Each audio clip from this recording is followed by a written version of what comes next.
ഇതാ ഇത് കണ്ടോ, ഞാൻ ഏതെടുത്താലും 10 രൂപയിൽ വാങ്ങിച്ചാണ്. നമ്മുടെ ഏത് ഭാഗത്ത് പുറത്തായാലും ശരി, എവിടെ വേണമെങ്കിലും സ്വയം പര്യാപ്തതയിലേക്ക് നമ്മളെ നയിക്കുന്നൊരു സാധനമാണിത്. ഇപ്പോൾ ഭർത്താവിനെ ഭാര്യയെ വിളിക്കേണ്ട ആവശ്യമില്ല, ഭാര്യയെ ഭർത്താവിനെ തിരിച്ച് വിളിക്കേണ്ട ആവശ്യമില്ല. സ്വയം പര്യാപ്തത നമ്മുടെ പുറം നമ്മൾ തന്നെ ചൊറിയുന്നു എന്നുള്ളതാണ്. പിന്നെ പരസ്പരം ചൊറിയുന്നവർ ഇത് നല്ലതാണ്. ചില ആൾക്കാർ പറയും, സംസാര മധ്യേ അയാൾ എന്നെ ഒന്ന് ചൊറിഞ്ഞു, ഞാൻ മറുപടി പറയവേ ഞാനും തിരിച്ചൊന്ന് ചൊറിഞ്ഞു എന്നൊക്കെ പറയും. അപ്പോൾ അങ്ങനെ പരസ്പരം ചൊറിയണമെന്നുള്ളവർക്കും ഇത് ഉപയോഗിക്കാം. പിന്നെ ഇത് ഉപയോഗിക്കാൻ ഒക്കുന്നത് അവാർഡ് കമ്മിറ്റിക്കാർക്ക് ഉപയോഗിക്കാം. അവാർഡ് 3 തരത്തിലുള്ള ടീമുകളുണ്ട്. അവാർഡ് തീരുമാനിക്കുന്നവർ, കൊടുക്കുന്നവർ, വാങ്ങുന്നവർ.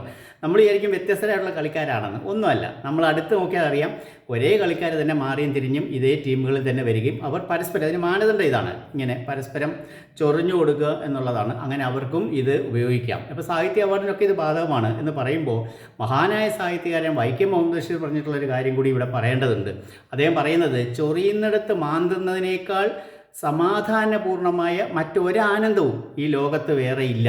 അദ്ദേഹം കൂട്ടിച്ചേർക്കുന്നു, ലോകത്തെല്ലാവർക്കും വരട്ട് ചൊറി വന്നാൽ, പരമരസികൻ വരട്ട് ചൊറി വന്നാൽ എന്നാണ് അദ്ദേഹം പറയുന്നത്, തീരാവുന്നതേ ഉള്ളൂ യുദ്ധം പോലും എന്ന് പറയുന്നു.